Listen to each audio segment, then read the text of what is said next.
I think it's a bad idea for council to cut any libraries, because all libraries are important and all libraries are treasure houses that should be looked after and protected.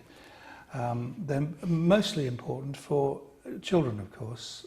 That's not to say they're unimportant for anyone. They're important for all ages of society, but children especially are the people who can be nurtured into a love for books in libraries, which they don't easily find anywhere else.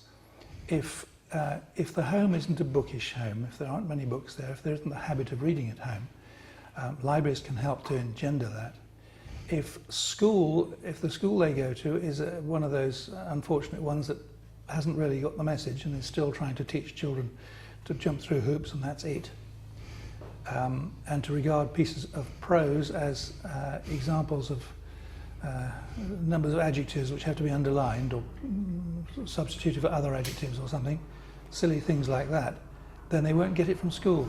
Library is the only place they can get the love of books that will engender a lifetime's love of reading. And why is this important? It's important because that's the fundamental thing that makes us civilized, I think, civilized human beings. We can seem to be civilized on the outside, we can seem to be healthy on the outside. Children can seem on the outside to be free of bruises, free of cuts, free of hunger, all that sort of thing, and yet on the inside, because they don't know books and they don't know the wonderful treasury of reading that there is, they are missing a dimension of delight, of enchantment, which is such an important thing in the lives of all of us. You've just been to see Kensal Rise Library, which was opened by Mark Twain in 1900. Do you have any comments about that particular case and Kensal Rise Library?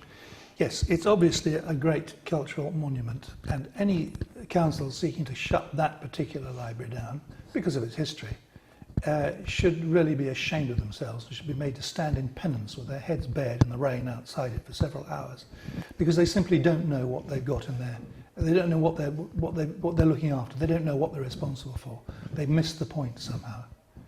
Mark Twain, one of my favourite authors, one of the greatest authors in the history of literature, an enormously witty and wise man, opened this library, 100 years ago? A little bit more than 100 years ago. It should be a national monument. It shouldn't be something that's just an inconvenience for the council that they can close down at their will. That's quite the wrong way to look at it. I was very pleased to go there today and very honoured to stand next to the plaque that spoke of Mark Twain opening the library.